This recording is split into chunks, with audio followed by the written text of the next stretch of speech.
Welcome back to East Texas Live on KETK. With the 4th of July comes fireworks and outdoor grilling.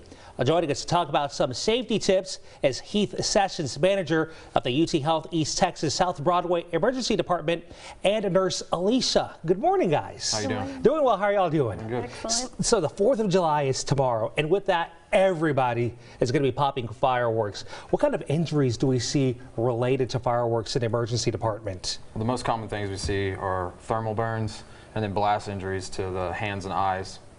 And how bad are those? I mean, Well, they can be very bad. I mean, we've had people come in with fingers missing, so. oh no. Well, that's not good at all.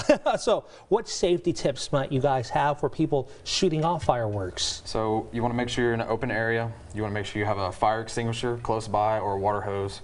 You want make sure your children are not unattended. If you get, I wouldn't give them sparklers because they burn at 1800 degrees. Which is crazy, and we've been hearing a lot about that, not using sparklers. I never imagined, sparklers always seems like the safe bet, for kids. So what else should we not really be letting them do? Well, I wouldn't let kids really pop any of the firecrackers. You always want to have them watching.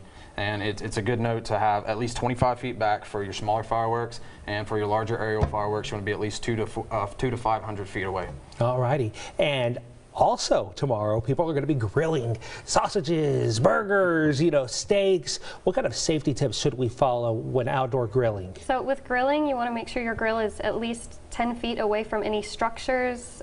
We want to make sure that you at least have a fire extinguisher or water close by if you're grilling.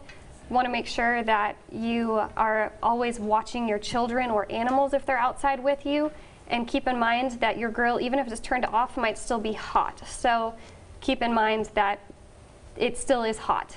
And we want to prevent foodborne illness, so make sure you are washing your hands and only take your meat out when you are ready to actually put it on the grill.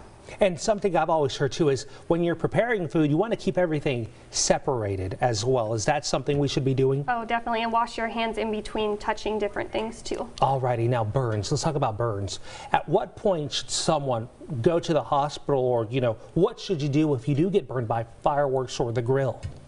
So if you have a burn that's larger than the palm of your hand, if there's obvious skin damage, if it's over your face, your hands, your feet, over any joint, you want to definitely go to the hospital for that. They can cause infection and mobility issues in the future. And now, when do you know when to go to the emergency department and seek medical treatment? For any of those things we just discussed, you want to make sure you go get seen.